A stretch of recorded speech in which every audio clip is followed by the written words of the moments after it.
We'll figure it out later. I guess we should probably start. Yep, I guess we should. Need to open the thing and get the thing.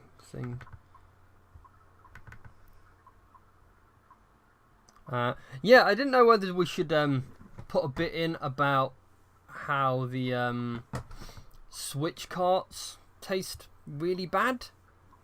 Yeah, sure. If you want to talk about it. I don't really. We go on about the Switch too much. People will think Nintendo are paying us. Nintendo don't pay anybody. No. And even the people that want to promote Nintendo usually get hit with a copyright infringement. So Yeah, Nintendo take money from you. yeah, Nintendo are not great at this. No. We need to start. Yes, we do.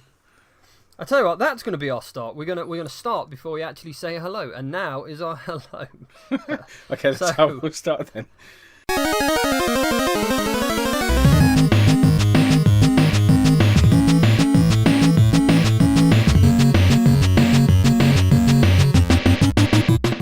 So hello and welcome to episode 12. Is it historic? I'm not even sure it's that historic. I think I'll save historic for every 5th and 10th one, so we can know when it's going to be. It's not going to work out like that at all, is it? No, probably not. Yeah, as you already heard, we don't want to talk about the Switch. We don't want to talk about the Switch because we go on about the Switch all the time. And I think we should talk about the Switch. Yeah, I think we should probably just call the podcast "Nothing to Play But Switch." Yeah. Despite the fact neither of us have got a Switch. It'll be aptly named because there is nothing to play anymore. Yeah, I mean, a lot of people burnt through Zelda straight away, and now I guess they're kind of just sort of sat around thinking, Christ, what now? Well, the thing is, that always happens on launch days for all consoles. I mean, some have more than others, but it's not always going to be something to play right at the start. Yeah, I mean, unless it's a console that's big into backwards compatibility, then... And really, the only ones that did that were the I guess the 360 was backwards compatible from day of release. Yeah, was it? I can't remember. I'm not sure.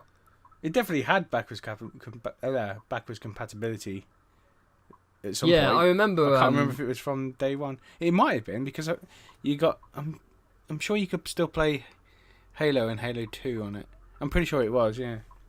The PS3 definitely was. Yeah, that was for sure. That had 1 and 2. Yeah, to be honest, the original PS3 basically had a PS2 built in. So yeah, that was it. That's why they did it that way. Yeah. But yeah, I remember playing a game called a first-person shooter I actually quite enjoyed called Pariah. I bought it on the Xbox like a couple of weeks before I bought my 360. Never had a chance to finish it before I got the 360, and then sort of started again on that, but it was really bad, so it didn't load a lot of the textures, so you're just kind of walking around grey corridors. All right. I don't remember that at all. What, the game or the game? Yeah. Oh yeah, no, it was a kind of fairly standard first-person shooter.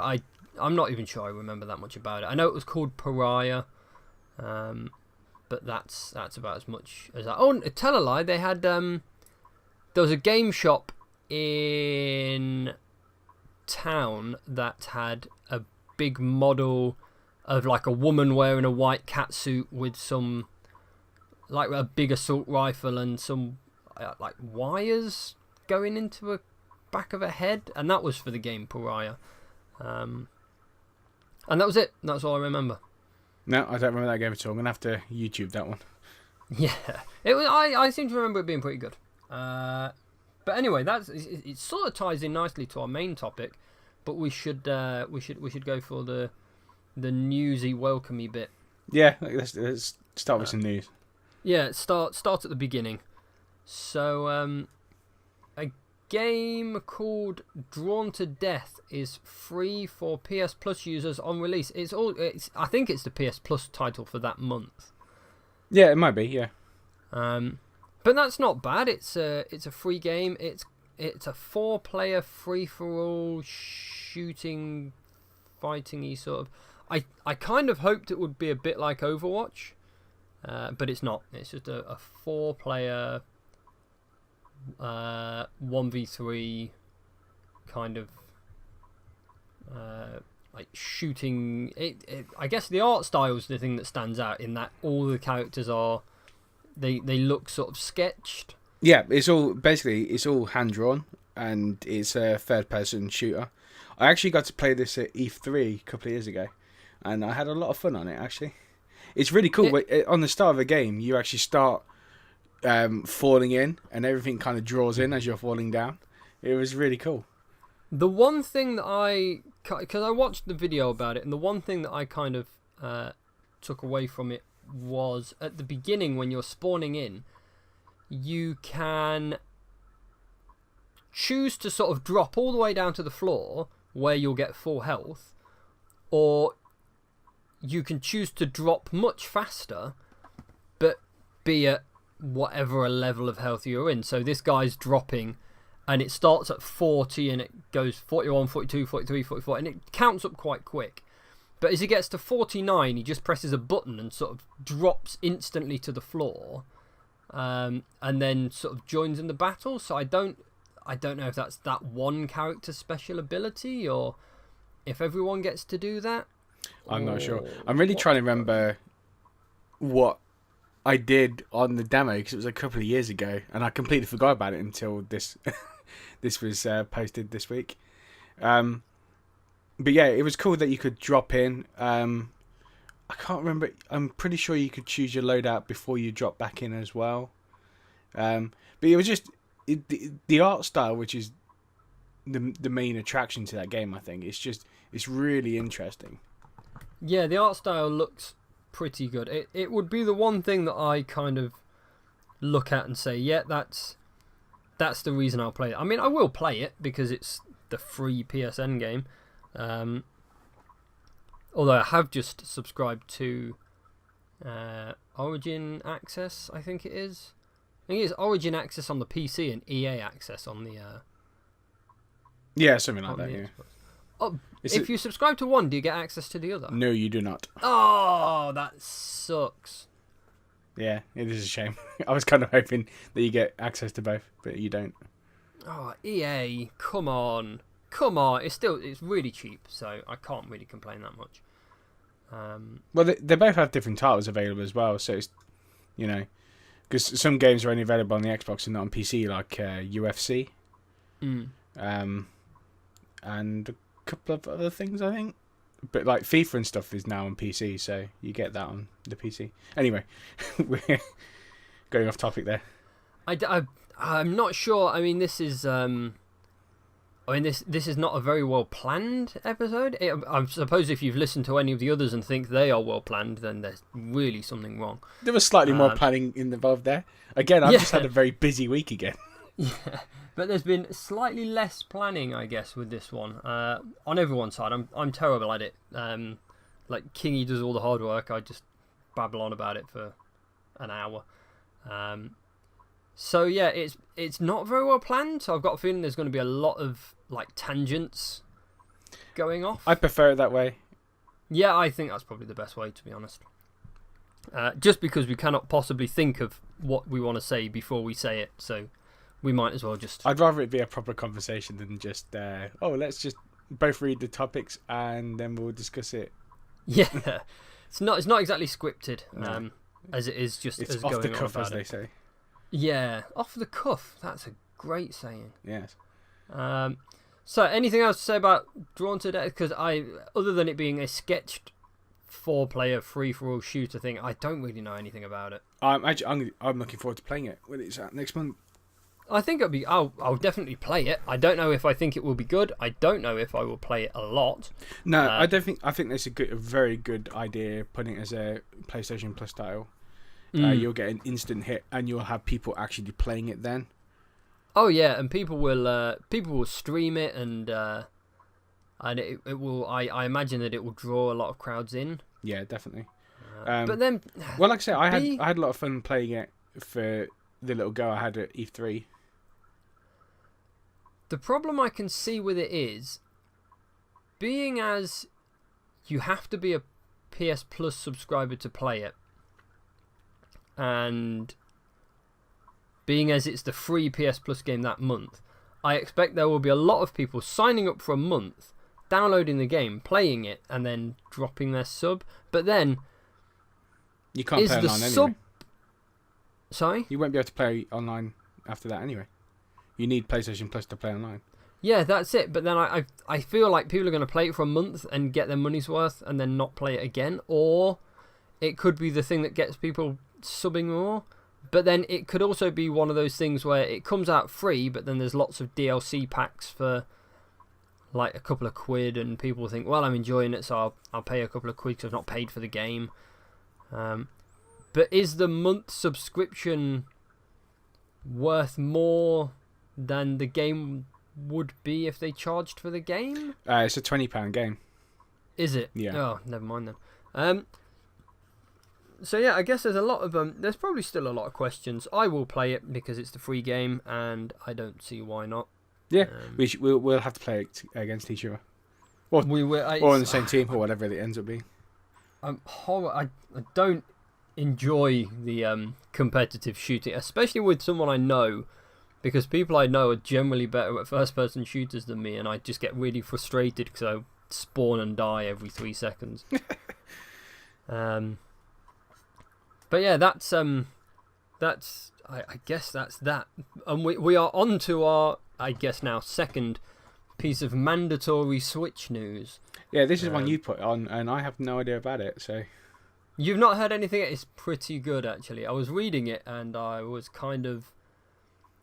As I was reading it, I was kind of like, yeah, this makes sense. So, the story goes that games on Switch are more expensive than their counterpart games on Xbox and PS4.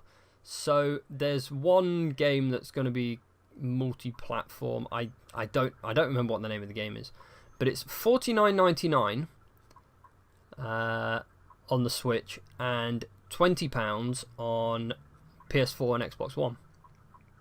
And the reason is Nintendo have said that downloadable games have to cost the same as their cartridge equivalent.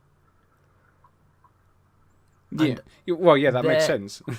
Yeah, it kind of makes sense. And the reason people are sort of thinking that that's what they're saying is because Nintendo are trying to keep the few bricks and mortar stores on their side, if that makes sense. So, well, yeah, but that's the same with all digital distribution. In fact, on Microsoft and Sony's platform, they're usually like at the RRP price of £55 or £60 for the digital download.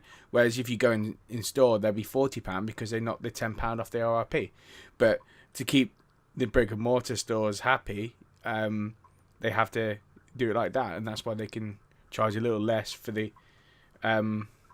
disc-based version.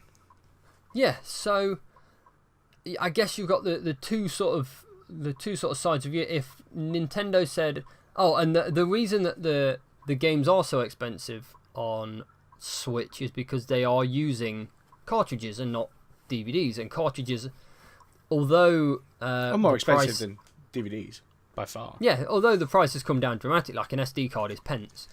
A cartridge still costs more than a Blu-ray. Mm-hmm. And the cartridges are, what do they say? I think they start at 6 gig and they go 6, 12.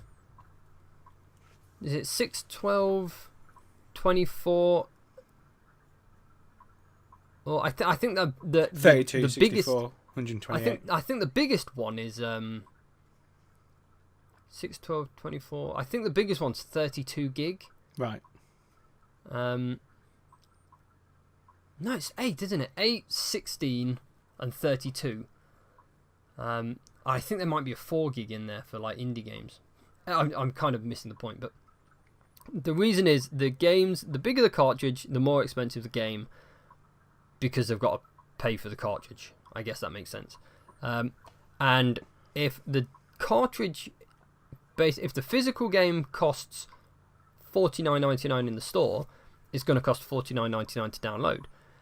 And that immediately at release kind of beats the price for PS4 and Xbox One, because their games will be $39.99 in store, but $59.99 to download. Yeah. No. So the download is £10 cheaper, but the physical copy is £10 more expensive.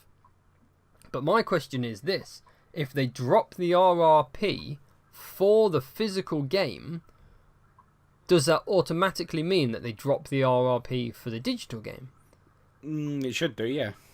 It should do, shouldn't it? But you will find games on like PS4 and Xbox One, they can be 2 years old and still be like $39.99 to download. Yeah. Or like 20 quid with next day delivery on Amazon. So, well, I mean, that opens up a whole new conversation about digital pricing. Like, in theory, it should be cheaper than a physical product, because you haven't got all the middlemen for the actual store and distribution and all that kind of stuff. You haven't. There's no cost to that. All you need is a bit of server space and bandwidth, and then everyone just copies the same file and has a key that unlocks it. Which obviously saves a lot more cost. And then if you're selling it at the same price, in theory, you're making more money on that product. I'm not sure if it always works out like that, because there's probably other factors going into that. But in theory, it should be cheaper. But you'll find on the console side, at least, they retain their high price for a much, much longer time. And even when they are discounted, they're discounted to prices that you would go buy in the store. Yeah, I mean, it's something I've not understood. I cannot figure out why they do it, because a game in store, I think I worked out that a game, if you go into a shop and buy a full-priced game, the shopper's only paid about 17 quid per copy for that game. So it's basically a 100% markup. Well, don't forget also that basically what happens in that, so it's a £40 game. £15 of that will be it goes straight to the publisher, and then like £10 of it goes to Microsoft or Sony, depending on the platform, and then the rest is for the store itself. Yeah, so the store takes their cut, and then they pass over an amount to... Well, the publisher and Sony will get their share when the store picks it up. So the store buys it at, say, £25. Yeah. 15 quid goes to the publisher, who have stumped up the money to make the game most of the time. So the developers have already been paid at this point.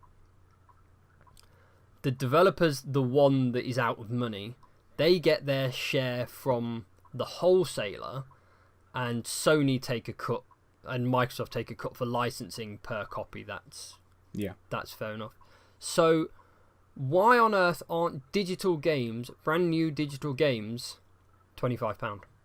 Because you've not got to deal with the wholesale. You've not got to deal with creation of media, transport to the wholesaler, the wholesaler's cut, transport from the wholesaler to the store, and then the store's rent and employee costs.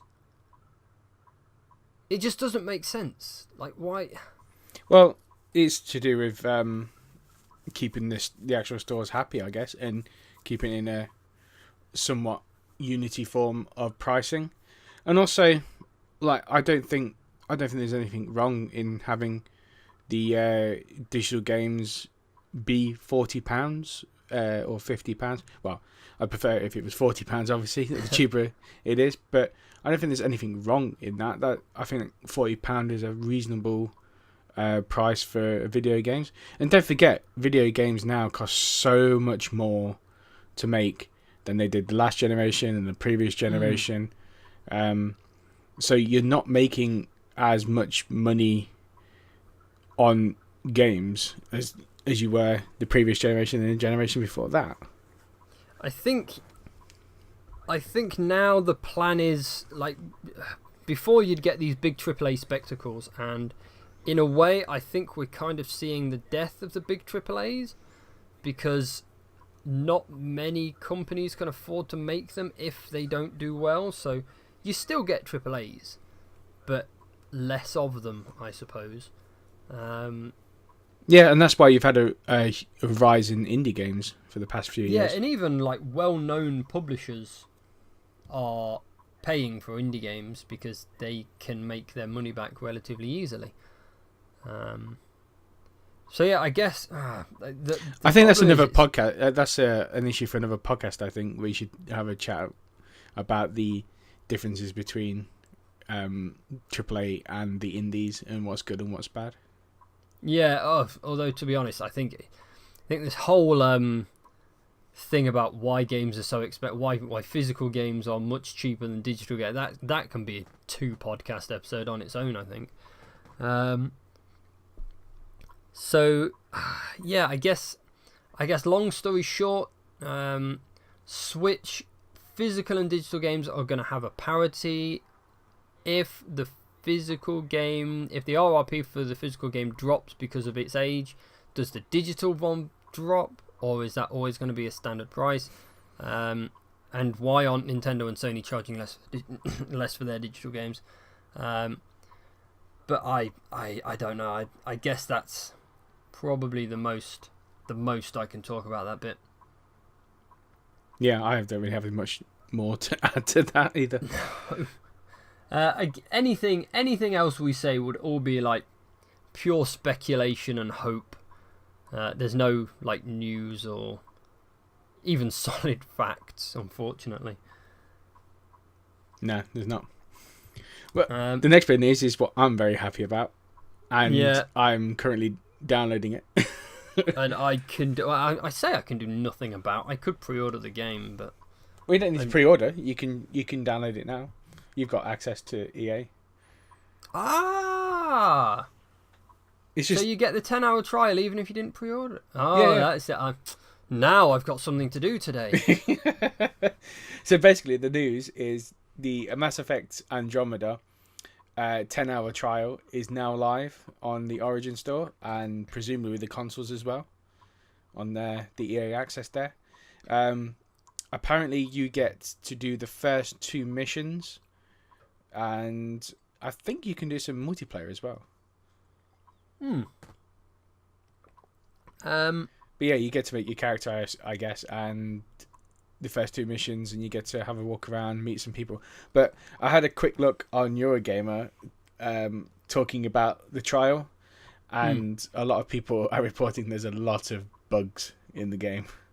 And people aren't liking the combat system either. So I don't know. I'm going in thinking, let's do this, but I'm hoping it's good. I don't know what to do because it's out. When is it out? Is it out next Wednesday? Is it? For the US, we've got it Thursday, I think. We got it the 23rd. Those days are still weird. Thursday's not a day to release a game. Tuesday's not a day to release a game. Why are you releasing it these days? Well, Tuesdays when the US have always released things. So it's a day late for the US, but a day early for the UK? Or Europe, I suppose? I don't know. But anyway, I know we're getting it on Thursday. Yeah, well, yeah, I'm... but now I kind of don't want to play it early. I mean, I'm desperate to play it. But well, there's no harm in you downloading it now and giving it a try, see what you think before you pre-order the game. I'm going to get it anyway. It doesn't really matter. I don't know. I really want it. I might download it. But I don't know. I'll see. Okay. Decisions. It's a hard life. It's a hard life being... Have you finished Horizon yet? No. Well, finish Horizon, then get Mass Effect. I'm nowhere near finishing Horizon. Because I'm going to finish Mass Effect and then get Horizon. See, if I don't get Mass Effect until I finish Horizon, then it's going to be like a good month or so, because I am really into Horizon, and there's still so much to do. I'll go to a town, do all the side quests, and then do the main quest. I've barely explored anything. I'm probably 10 levels higher than I need to be for the area that I'm in. And I just really enjoy like running around killing robot dinosaurs. Yeah, basically. But yeah, and then I'm also in the middle of Rise of the Tomb Raider. So, oh, that's such a good. You need to finish that as well. Yeah, I've not got a shortage of games to play at the minute, which is quite nice. And then we started playing Dead Space 3. Well, we'll talk about that at the end. Yeah. But now, main topic. We've got to get onto the main topic because this is killing me as well. The Xbox, the original Xbox, turned 15 yesterday, I think. Yep, yesterday. Yesterday? No, 2 days ago. The day before. On the 14th of March, yeah. 14th of March 2002, it turned up. In Europe, that was. It was in Europe, yeah. November 15th, 2001 in the US, so it's already had its birthday. So we got it 5 months later. And Japan got it the month before us. Yeah, which, I mean, Japan usually paves the way for console releases anyway. It's only really recently that consoles come out at the same time. Weren't they waiting, like, several weeks or months for... Was it the Xbox One or the PS4? Something released here first, and I was like, this is weird. Why is this releasing here first? I don't know. I thought that was a worldwide release. I'm not sure. I'll have to go back and look at it. Because the 360, I believe, was the first console that had worldwide release. Hmm. And then since then, they've all done worldwide, as far as I know. I could be wrong on that. I don't know. I'm sure Japan got something later than us for once. I was like, what's going on? Was it the Vita? I don't remember. I'll have to have a look at the release dates for the most recent consoles. Or it could have been the PS3. I don't know. I do remember one as well. I don't know. I'll have to have a look. But yeah. So it came out. Do you remember the first time you played one? I do. I really do. It was amazing. I was I think I was in like a game station. Yeah, it must have been game station.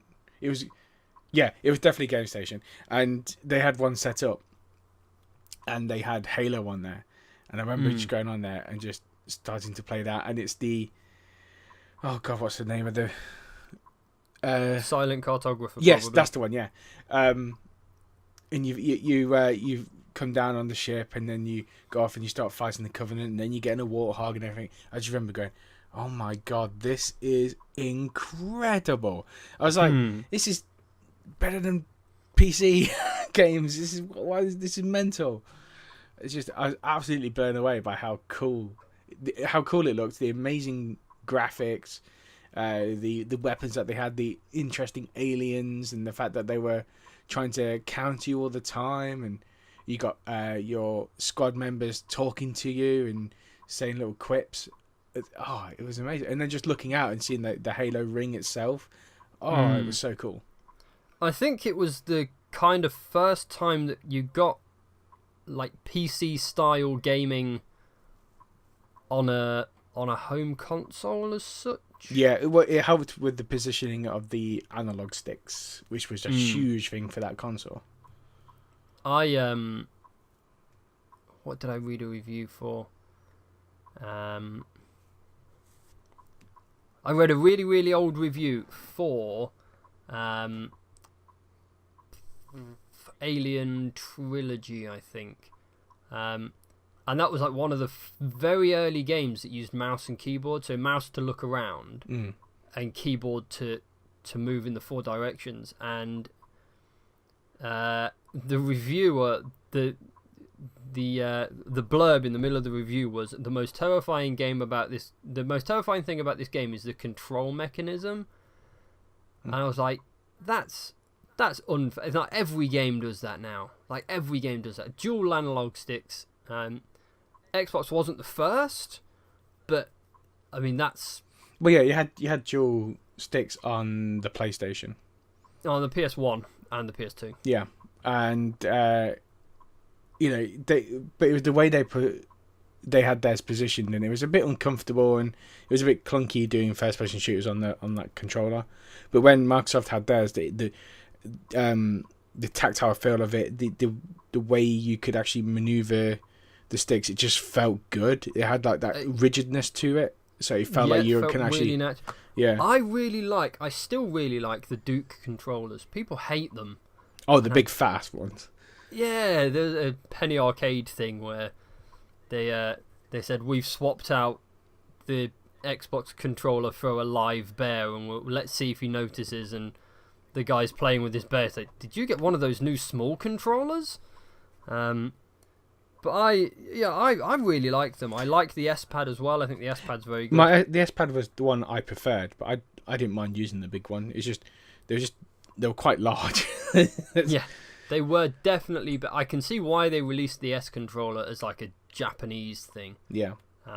But then everyone wanted one, so everyone got one. But well, I liked the S. I just felt a bit more comfortable using. That was the difference. Whereas some of my friends preferred the big fat one. It was just I think it was a personal taste thing, personal preference. I had like when I bought my Xbox, I got it with the official Duke controller and like an unofficial. It was a silver thing with a rubberized grip, and I didn't like it at all. I couldn't get on with it. But my friend, because it was slightly smaller and a different shape, he really enjoyed it. So that was his controller. So we didn't fight over the controllers. He was just like, yeah, I'm having this one. And I think when he had his Xbox, I just gave him that. I was like, here you go, enjoy. So that was pretty good. The first time I played one, I don't know why. I do know why I remember it so well. I was in Virgin Megastore, which is a shop that's not existed for. Christ, how long have they been closed? A long time. A very long time. At least 10 years. How old am I? How old would I have been? Yeah, I don't know. But yeah, it's been closed for a long time. And they had a demo pod set up.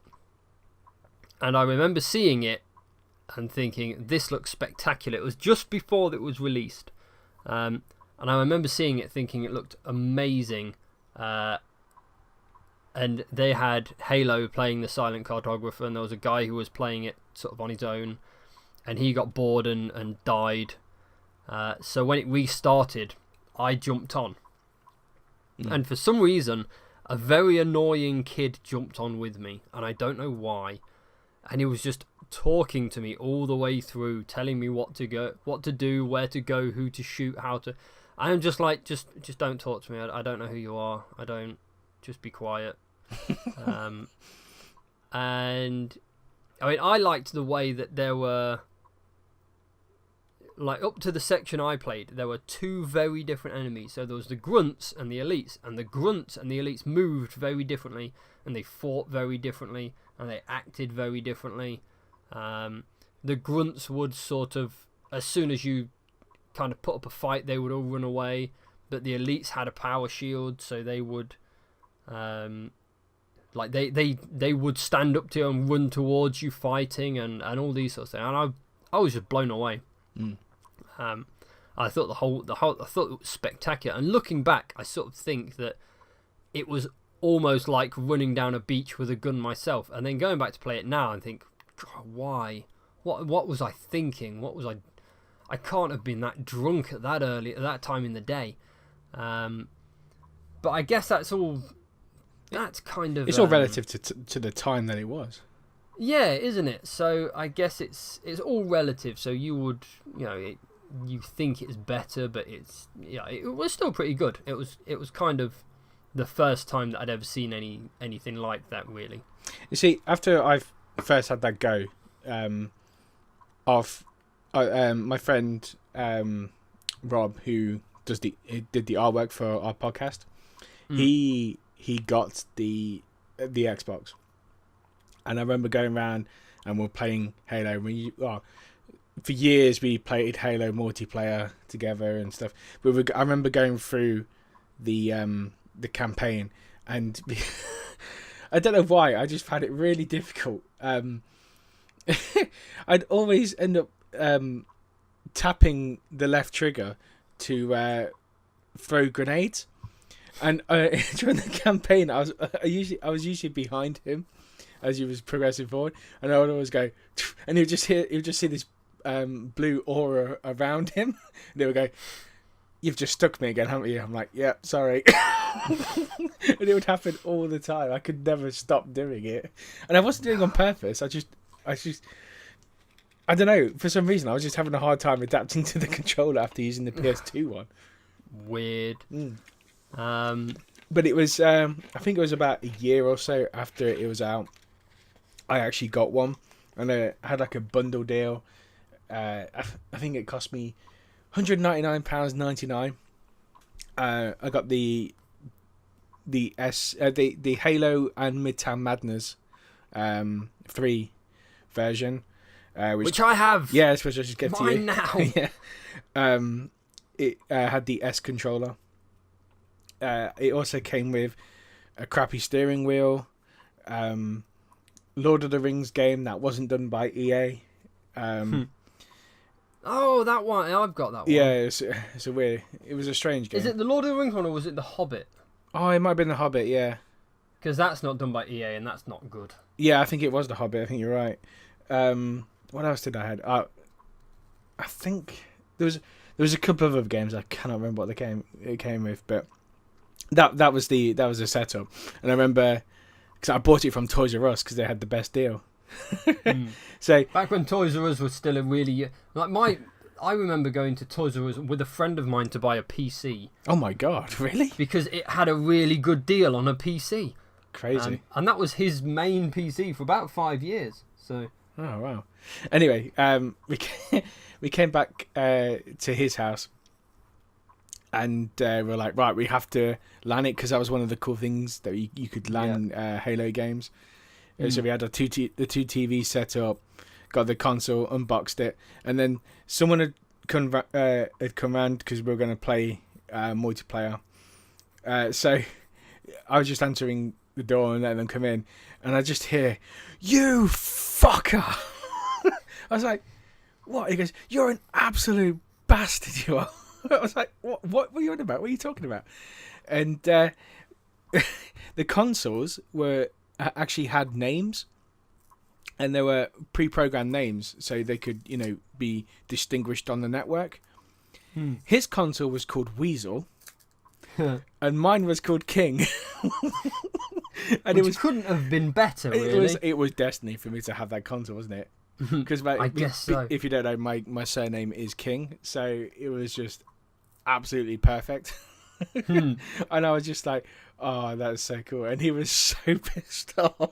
He's like, "I can't believe mine's called Weasel." Such a wuss, that boy. It's one of my all-time favourite moments, though.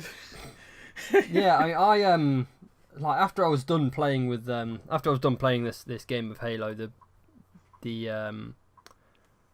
like attendant bloke who was kind of milling around, he was just like, "Oh, what do you think?" And I was gushing over this thing. He's like, "Yeah, well, it's got a LAN connection on it, so you can connect it up to the internet and play games." Yeah, and I just turned around to my friend. I was like, "That's crazy. You are getting one of these with me."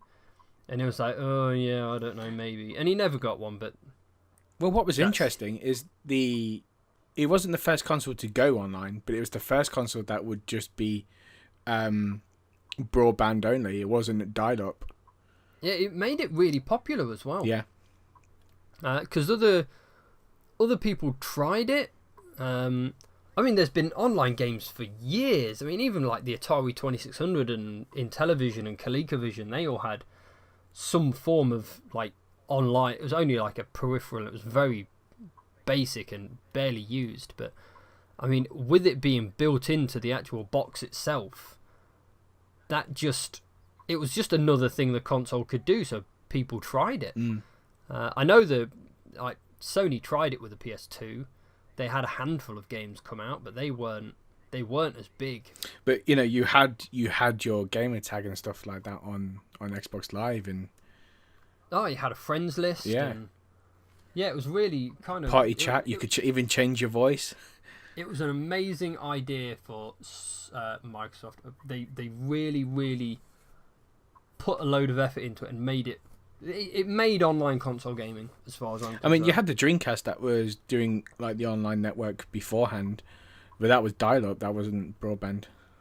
I think there was a broadband adapter for the Dreamcast. I think that came later on, didn't it? Yeah, again, it wasn't. I mean, it was kind of like marketed as an online console because all the adverts said 1 to 6 billion players, but it wasn't. Like, as far as I'm concerned, it wasn't. Like I know people that have Dreamcasts that have never been online. I mean, I never put mine online. No, I didn't put mine on.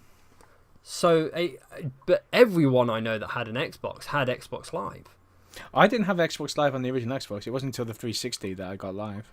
Oh come on! I had Xbox Live. It was amazing. I was playing Mech Warrior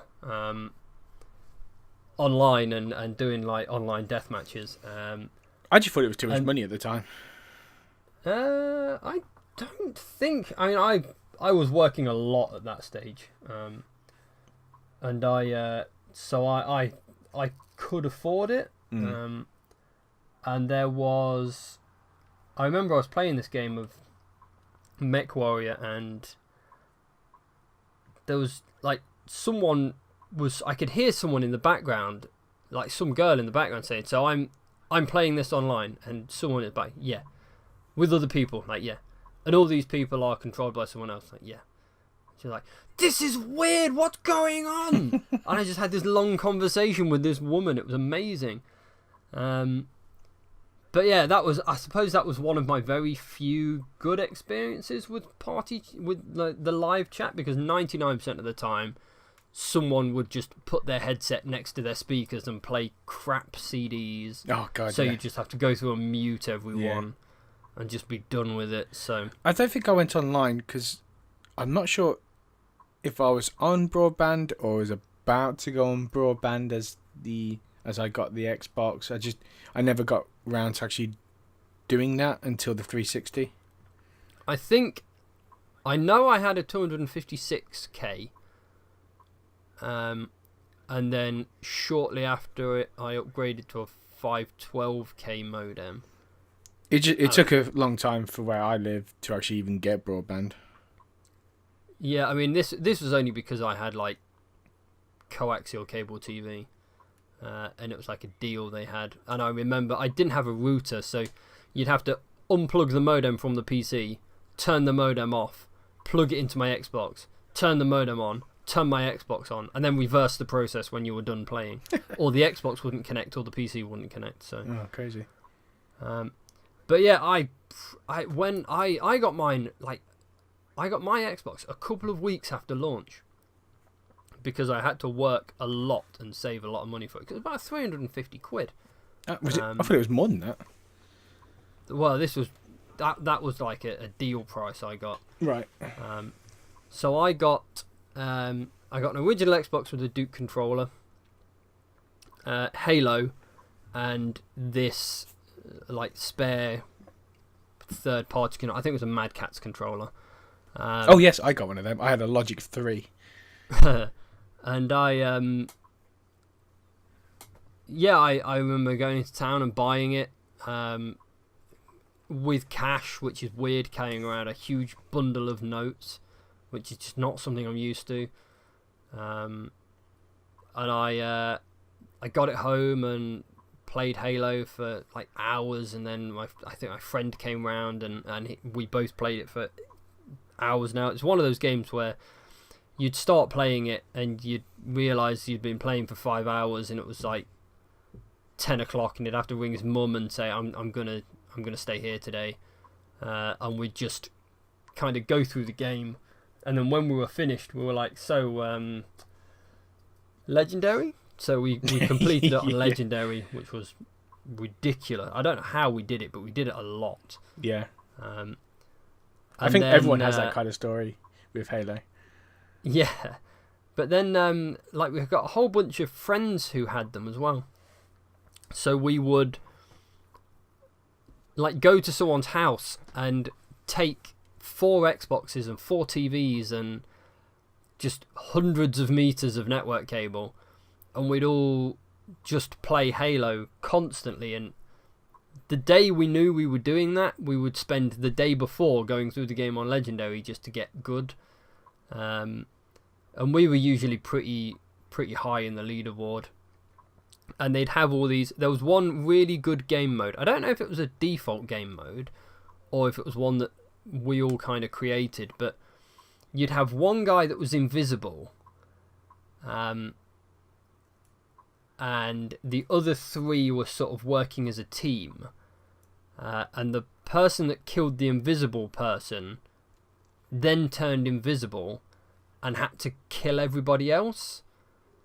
And it was really good because we'd set it up. We'd have one person in a different room, and then the three people just sort of searching for him.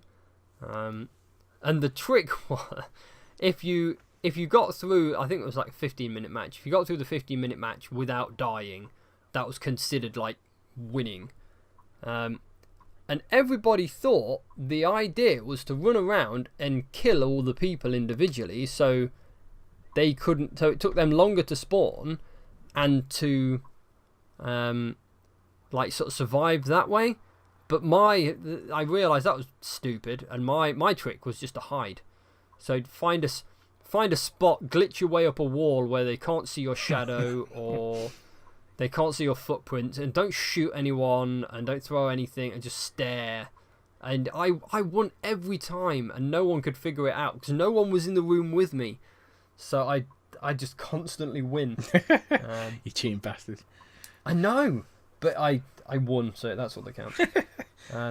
And then like shortly after that, shortly after I got the console, but a while after I got the console, they dropped the console down to like 100. Was it like £99 or something, or 149 or something? The price dropped. Yeah. I guess. And because I registered my console on the website, they sent me an email that said, we know you've bought the console. We want to say thank you for being an early adapter. So we'll send you a list, and you get to pick 2 free games, and we'll send you a free controller. What? Which was, I know, spectacular, isn't it? That was not long after Nintendo like heavily cut the price of the N64 and sent people a free hat. So like Microsoft really won. And I spent ages poring over this list of games to see what I was going to get. And I got Project Gotham Racing and Abe's Odyssey. Well, Munch's Odyssey, I guess. Oh, yeah. Classic game. Munch's Odyssey I loved. I played the hell out of Munch's Odyssey. And Project Gotham I barely played. I really only kind of played Project Gotham Racing because it had the new Mini in it. And it was before the new Mini was released as a car, and it was the way you could see it. So I played that for a bit.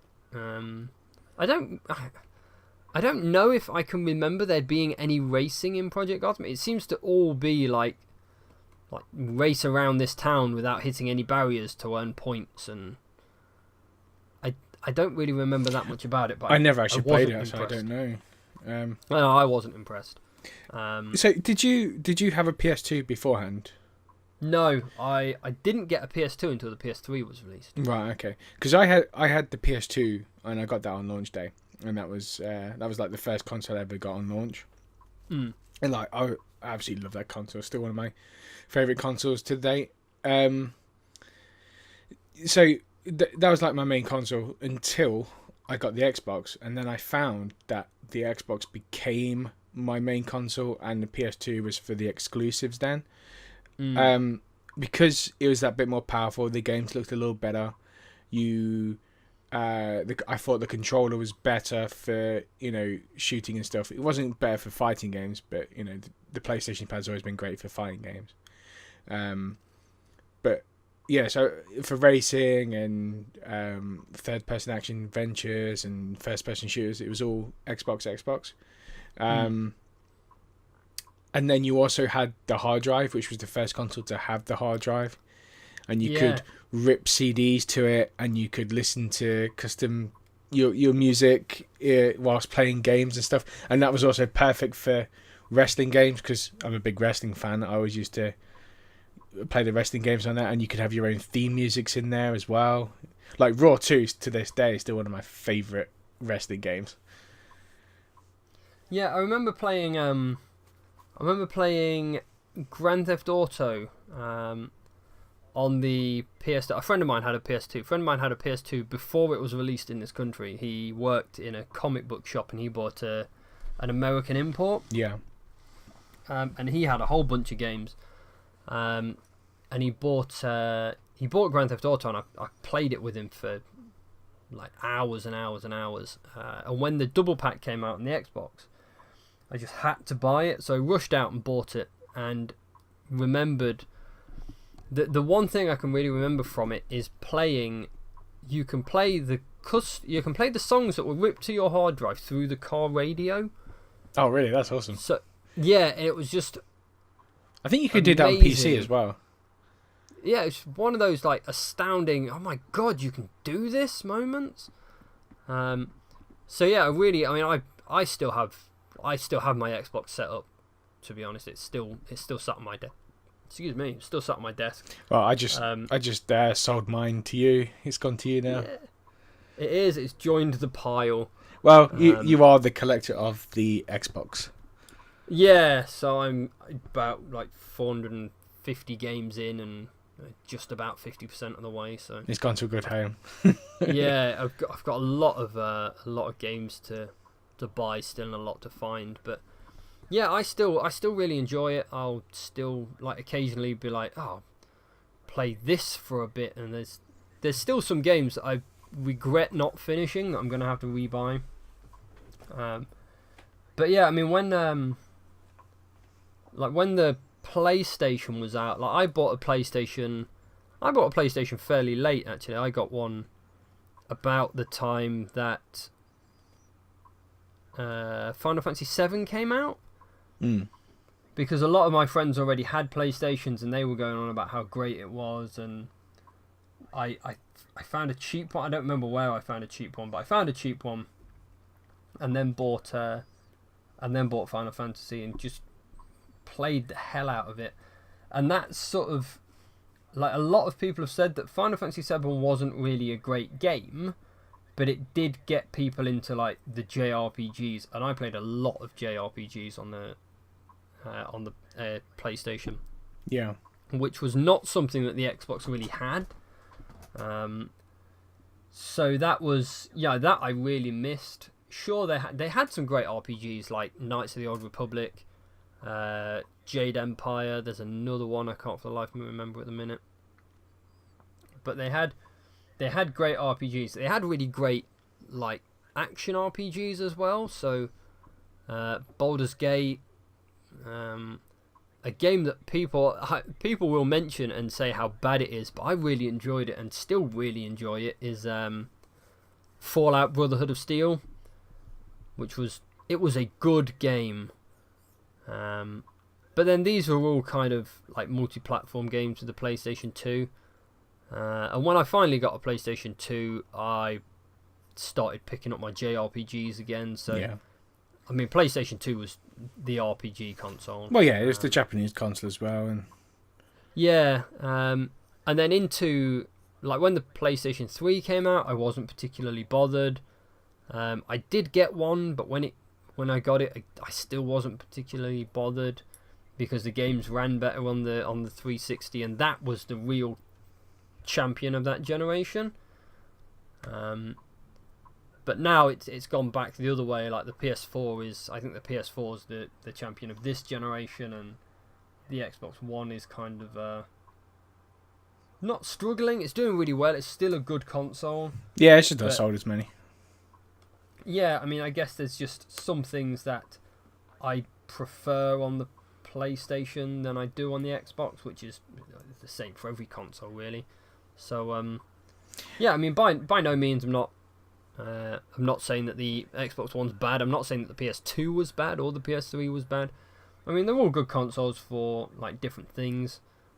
Yeah, well, the thing is, I've never been a fanboy to any particular place. I just like playing games on all of them.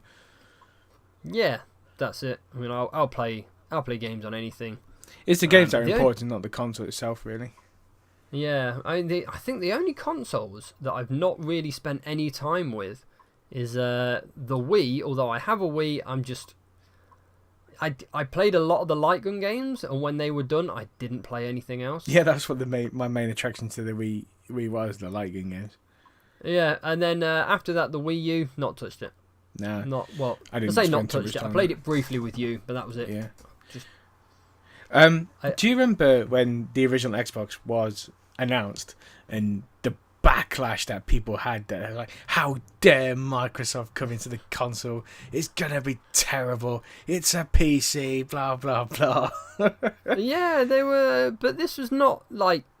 I guess it wasn't really Microsoft's first foray, because they had Microsoft Studios. They'd been making PC games, so they knew how to make games. Yeah, it's just, they were wanting to get in the console market, and it was crazy. Yeah. Everyone's like, it's gonna be terrible. Blah. Have you seen this? Have you seen that? Oh. It comes out with Halo. Oh my god, it's amazing. But then Halo was. If it wasn't for Halo, it wouldn't have got anywhere. Oh no, but Halo was a game that was being produced solely for Apple Macs. At the time before Microsoft bought it, yeah. Yeah, and then Microsoft saw it and liked it and got on well with Bungie, so just bought Bungie. Yeah. And they were like, we are making this console. We need you to make this game for this console. So you've got this long to do it. Yeah, and it was if it wasn't for Halo, there would be no Xbox. I don't think. No, definitely not. It would not have succeeded. Halo was the reason Microsoft is where they are now on the console front. Do you remember their E3 reveal and what their prototype console looked like? I don't actually know. It's a big Chrome X with a big green spot in the middle. Was that I always thought that was just a mock-up design. That was actually their. They made them. It was just a PC case, really. But it was in. It was their E3 show off. I don't think it was ever destined to be that, but that was what their. That was what their dev kit thing, their big show off console looked like. I mean, the PlayStation 3 was a giant golden pyramid. So I mean, it's not that weird. And the PlayStation 3 pad that they showed off, that weird boomerang that was thing, weird, yeah. Oh, I remember seeing them. We need to do another. We need to do more just on what the consoles look like and were weird for. Yeah. So I love the story of why the Xbox is called the Xbox. It was just the reason it was called Xbox is because it was it was using DirectX X in a box. The Xbox, it was just their code name for it. Yeah, they used to just say, "Oh, here's the Direct Xbox," and they're just take Direct out of it. Yeah, call it an Xbox. I love that. I think that's fantastic. Yeah, I think that's really clever. But yeah, I mean that was I suppose that was most of my experience. I could talk about the Xbox all day. Yeah, me too. I have a lot of fun memories and playing a lot of games on there. Yeah, I really enjoyed it. I think it was the console that got me back into gaming. I've never been out of gaming, so I don't know what that's like. No, I mean it kind of feels weird thinking about it like that, but I mean before that I had a Master System, Mega Drive. My sister wasn't really into games, my mum wasn't really into games. I had a lot of Super Nintendo games. I bought an N64. I played that a lot. But there was a period for a couple of years where I didn't buy anything. I didn't really play on my consoles. You see, I think I've never stopped playing games. since the age of 3, I've always been playing games. So that's coming up to like 30 years now. Good God. Old. And it's like, I blame my dad for the way I am. It's definitely his fault, because he's always had some kind of console. And when I got to an age where I could start getting my own consoles, I got the N64, he got the PlayStation. I got the Xbox. I got the PS2. He bought himself a PS2. I bought myself an Xbox, and he bought the GameCube. So we had 2 PS2s in the house, an Xbox and a GameCube. See, I mean, the thing is, I mean, I like my son. He will not like get if he sort of turns around to me and is like, I'm not that into games. He can live in the garden for all I care. I will disown that boy. But he's gonna be like, all his friends are gonna be like, oh, have you seen the review for this new game? And he's like, I'm sick. He will be the one who's like, I'm sick of it. I always play it. It's the only thing I've got to play anymore. So I think that's gonna be. I can't decide if it's gonna be a good or a bad thing. Yeah, because you're gonna end up having to share your consoles and stuff. No, that's all that's fine. If he wants to play the games I play, that's great. But then again, it's like, are we going to be the kind that... Is he going to be playing Call of Duty 7 when he's 12? Probably not. No. So I don't know. I guess there's still time. I mean, he's 3 and he's not that interested yet because he can't figure out how analog sticks work. So I've got another couple of years. You can get him on the iPad or whatever and doing the touch type games. Still... He plays games on his iPad. He loves games. Well, he plays games on my phone. He will pick up my mum's phone and install games on it and then play them. Well, there you go. You know, he's going to be a gamer. Yeah, I don't think he's got much choice. Unfortunately, his destiny has been sealed. Well, it's also different nowadays as well, because gaming is much more. It's a mainstream acceptable thing. It's entertainment. You know, that's what everybody pretty much does these days. Oh, and it's much more accessible than it was. Yeah. But it used to be that consoles were so expensive and games were so expensive that few people could do it. Also, it was a bastard to get things working as well. You had to type in commands. Yeah, or gone are the days where you need to tune in a TV and. You see, because back for us, it was much more of a geeky thing, or just things that kids did, you know. And even then, a lot of kids didn't play them that much, especially and they were definitely more on the console side. It was more SNES and Mega Drive, whereas for me, I was on actual computers. Yeah, like games were one of those sorts of things. Games were toys and consoles were toys, and it was the sort of thing you grew out of and didn't play anymore. And Sony, not me, Sony changed all of that. Oh, definitely, yeah. If it wasn't for the PlayStation, might still be in that situation now. But that's another podcast for another day. Because I think we should just run through the launch titles for the Xbox, because it's quite an interesting lineup. So yeah, we had Amped Freestyle Snowboarding. Never played it. Neither did I. Batman Vengeance. No. That wasn't meant to be very good though. Bloodwake. I don't even remember that. What was that? Kind of boat racing-y game. I don't think it was just racing though. I think there was something else, but it definitely had boats in it. Right, okay. It's like a poster. It's like Mad Max with boats, I think. There was Dave Mirra Freestyle BMX 2, which was actually a lot of fun. I played one of them on a different console. I didn't play it on this one. Yeah, I didn't play on the Xbox, but I did play the Dave Mirra game. Dead or Alive 3, that's a game I did have, and I really enjoyed playing it. And we were playing it last week, and it still holds up. Yeah, it's still really good. It's a game that it's just sort of one of those games where if someone said, "Do you want to play Dead or Alive 3?" I'm like, "Yeah, all right then." Yeah, definitely. It still looks amazing. Yeah, and plays really well as well. Yeah, it's incredibly well done. Fusion Frenzy. I never actually played that, but everyone used to rave about that. It was one of those things where it was really, like, opinion was vastly split. People either really loved it or really hated it. I played a couple of games on one of our LAN parties, really enjoyed it, thought it was great. It was like the start of the minigame games. Yeah. And then there's Halo Combat Evolved, which was the selling Can't point. talk anymore about Yeah. that. Halo. Jet Set Radio Future. Now that was interesting because that was a Dreamcast game, and this is like basically everyone saw the Xbox as replacing the Dreamcast. Well, Microsoft had quite a hand in the Dreamcast anyway. But Well, yeah, it had Windows CE on it, didn't they? I don't think Jet Set Radio Future.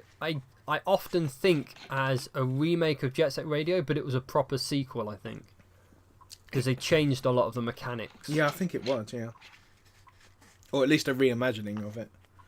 Yeah. Mad Dash Racing. I have no idea what that is.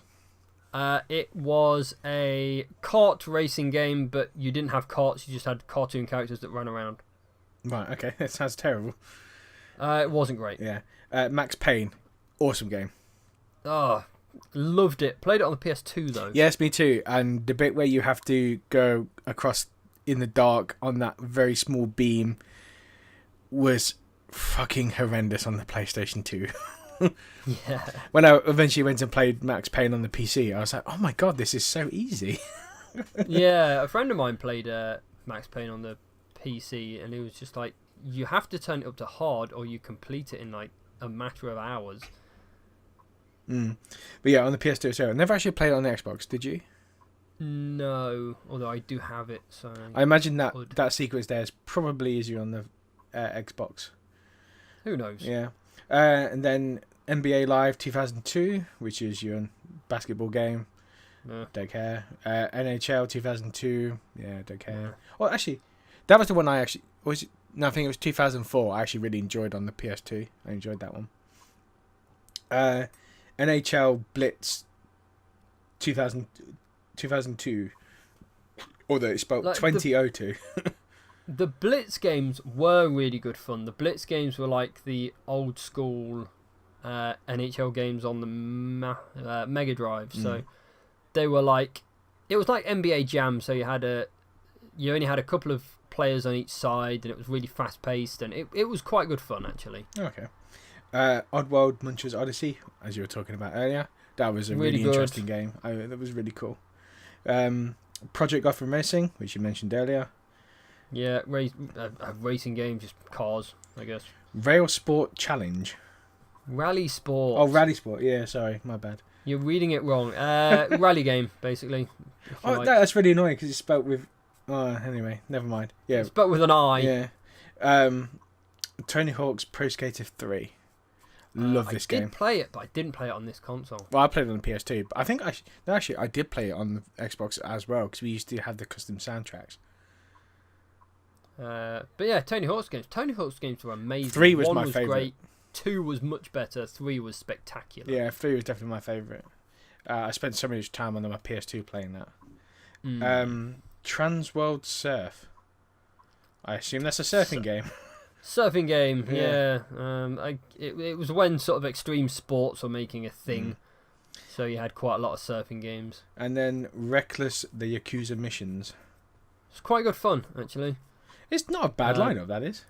No, and it's quite a lot of games. Yeah. That puts the Switch lineup to shame. 4, 5, 6, 7, 8, 9, 10, 11, 12, 13, 14, 15, 16, 17, 18, 19 games. Yeah, and I mean, there's something for everyone. First-person shooters. I guess Batman was kind of like a platformy action game. Racing, sports. Beat 'em ups. It really was kind of like something for everyone. Yeah, you had the third-person action adventure in Oddworld. It was a really strong lineup. And it needed it, to be fair. It really did. Yeah, I'm quite impressed by that lineup. Well, I guess we should move on to onto what we've done this week. Well, we played. We both bought access to EA's Origin on PC. EA Access, whatever it's bloody called. 20 quid for the year, bargain price, I think. Yeah. We started playing Dead Space 3, which I've been wanting to play for a long time. Dead Space 3, it's really good. Clunky as all holy hell. Oh god, yeah. I'm thinking about switching because I was playing it with the controller, so I might start playing it on the keyboard and mouse. I was thinking exactly the opposite. I was thinking I might just play it with a controller. But I might stick with a keyboard and mouse for a bit longer. Yeah. But no, it's more like the way he moves and controls, and you've got to like aim and when you aim, you move a lot slower. And it's the inventory screen. You have to have that camera placed in the right area in order to see it, and that gets annoying. Oh, that's the same with all of them though. Yeah, I know. I don't remember having that much trouble in the first 2 games, but it's probably because I was used to it. This one just felt kind of. Some areas I just seem to it just go be only showing me a quarter of the bloody inventory. I'm like, oh, can I make the bloody camera again? Yeah, it's a really good story though. It gets much better. Well, I think we'll have to go through it twice because you got the 2 different aspects of the story. Yeah, we will go through it twice. Yeah. But luckily, it's one of those games where when you've completed it once, when you play through it again, you get all your old shit.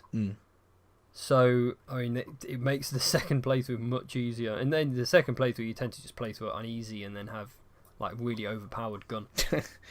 I've also been playing Unraveled as well. And that's such a good-looking game, that is. It's a really charming platforming game.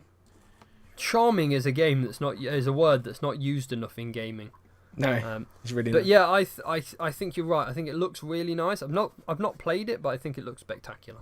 Well, do you like platforming games? I like platforming games. I miss. There was a. Well, I suppose it's what kind of platforming games do you like? Do you like Mario type platforming games, or do you prefer things like Limbo? See, I didn't really like Limbo. I found it really dull. You see, I prefer those kind of platform games these days. Like I miss old platform games. I miss the old 3D platform games. So I think Spyro 2 on the Spyro PS. is one of my all-time favourite games. That's why I have him tattooed on me. Yeah, which you're never gonna regret. No, never, ever. Never. But yeah, I mean, I loved Spyro. I thought Spyro was spectacular. I miss that kind of old school 3D platformer, which is why I'm really looking forward to Ukulele. Yeah. But for 2D platformers, the 2D platformer that I base every other 2D platformer on is Mario World. Like, if it's not as good as Mario World, or not even almost as good as Mario World, I find it really difficult to play. You see, I don't enjoy those platforms as much as I used to because I played through them so much when I was a kid. I just kind of got bored of them. Yeah, it's kind of like a real throwback thing. I mean, I bought and also some of them are really, really hard, like that VVVVVVV. I don't enjoy that. Oh, it just annoys me. I can't play it. It just annoys me too much. I just don't have the patience to do those type of games anymore. No, I mean, I bought a GBA recently, and in the bundle of games was Mario World, or I think it's called Super Mario Land 4 or something. But it's basically Mario World, and I completed it in my lunch breaks in like 4 days. I lost about 3 lives. I didn't need to continue. I just adored the game all the way through. See, the last kind of platform games I played were Limbo, Inside, bloody fantastic, loved that. Max the Magic Marker, that's really good. Unraveled's really good. I'm trying to think of what else I've played like that recently. I can't think anymore. Well, there's a few that I've really enjoyed, but they're slow-paced puzzle type platformers. Yeah. I've played basically just all Horizon. I've played so much Horizon. It's just fantastic. Words don't kind of describe how good it is, but at the same time, it's kind of like my wife is a real pain in that she can't help but pick plot holes in things. So she will we'll be playing it and she'll be like, why aren't they doing this? Why haven't they done this yet? Why wouldn't they do this? This makes sense. And it's kind of one of those things where I'm just like, just watch it, shut up and just play it, and just let them tell you what happens. Like, we don't know yet. We don't know what's gone on or why it's happening. She's kind of convinced that they're going to wake up and it's all going to have been like a computer simulation thing. And I was like, I hope that's not it, because that's lame. But yeah, that's basically what I've been doing. Yeah, I haven't really been doing much at all. I've just been busy at work and going to the gym, and that's about it, really. Going to the gym, wasting valuable game playing time. The gym. I know. You should at least take a Game Boy with you. That'd be really good, actually. Get on a treadmill and just playing a Game Boy. I used to do that. I would sit on the I'd sit on the bikes, the exercise bikes, and just watch Robot Chicken on my iPod. I just blast some music. And to be honest, I'm really enjoying the gym at the moment. I used to really enjoy it, but then I'd have to walk quite a way to get to it, and I couldn't be bothered to walk, and then I'd have to walk home tired, and that would just be painful. So, well, it's great for me. It's at work for me, so as soon as I finish work, I go straight to the gym. Yeah, I mean, if my job had a gym attached to it, I would use that daily. But I don't. So maybe I need a new job, or maybe I should just get fat. No. Although I don't think I could. I don't think I could. I think I could eat butter and not get fat. Yeah, I know, you're a bastard for that. Yep. Anyway, I think that wraps the podcast up this week. Yeah, we should say goodbye, or we'll just sit here all day. Yeah, talk about. So shit. Where can we find you, Kingy? Ivan_Zar, spelled IVAN_ZARR, is my Twitter account. My Instagram is Boldbearded Gamer. My YouTube channel is Boldbearded Gamer. Facebook is Boldbearded Gamer as well. There we go. I am Pondis Plays on Twitter and Facebook. I'm really trying to make more of an effort with the Facebook and Twitter. So hopefully you'll start to see a bit more activity on that side. I did put I usually try to put new posters online on Fridays, but I put one up today just because I went through all sort of 76 of the posters and changed the text at the bottom because I didn't like the way it was edited. So I just redid 70 posters, which is a great thing to do while I'm not doing anything at work. Just don't tell where I work that. And yeah, now they are online.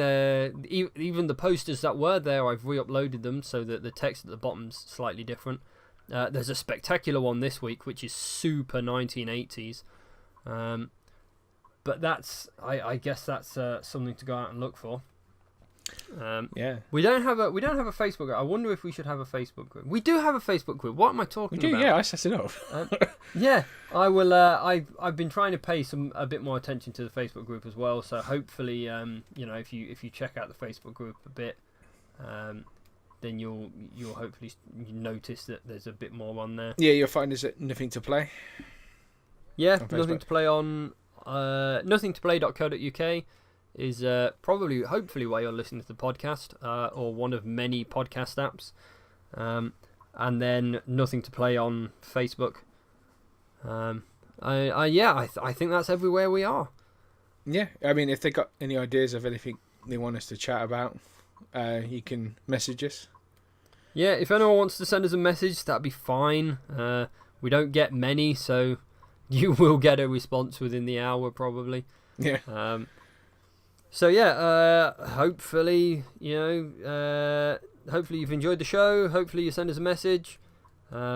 We are going to the Eurogamer Expo, just as people visiting, really. That's in September, so there's still lots of time for us to bother you about that. We should get t-shirts printed so you'd know exactly who we were and then not talk to us. And yeah, I think that's it. So I guess I'm just going to say goodbye. Yeah, bye.